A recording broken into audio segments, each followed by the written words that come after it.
listen to me, I'm your mother. I eat what? More salt than you eat rice, something like that.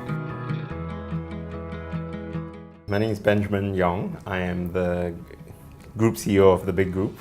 And basically we run a chain of restaurants here in KL. And I'm his mother.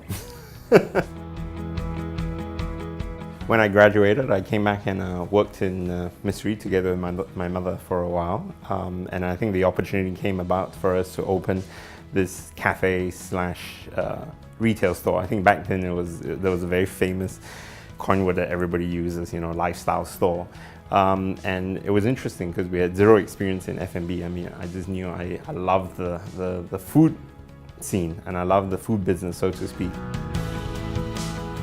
I think there's a lot of elements in play. I think our passion for food certainly helps drive us to do what we do because we enjoy doing it. That I think is a big chunk. I think a lot of it also has to,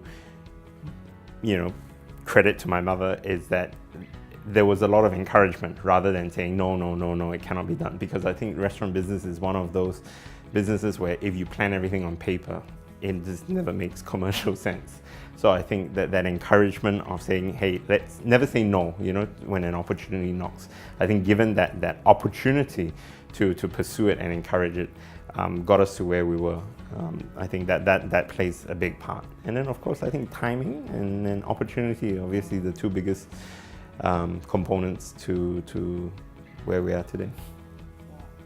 And I as a parent also make it a conscious effort never to say I told you so or whatever, and they don't do that to me either. So as the older of of him and me, I also have to respect him and respect his views, and I think that's why we can be successful at what we do.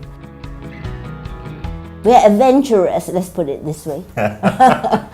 I think adventurous is a very good word. I think there's a lot of business principles, or rather just simple principles in the business that we apply in the Big Group, which you've kind of picked up from growing up in a business family, so to speak.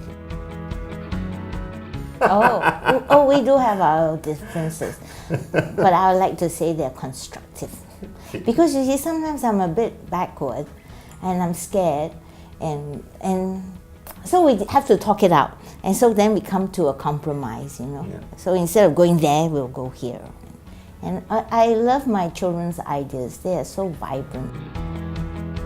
I think a lot of it is that sense of adventure and encouragement. I think it's an interesting aspect where, as she said earlier, she's never done the I told you so. So indirectly, she's also never kind of said no, and allows us to kind of make our own mistakes, because I'm quite sure we've made plenty of mistakes, and I'm quite sure in her younger days she's made plenty of mistakes as well. And I think to today we still make mistakes, but we learn from it and we don't kind of let it sink the world, we kind of go, okay, that obviously was the wrong decision.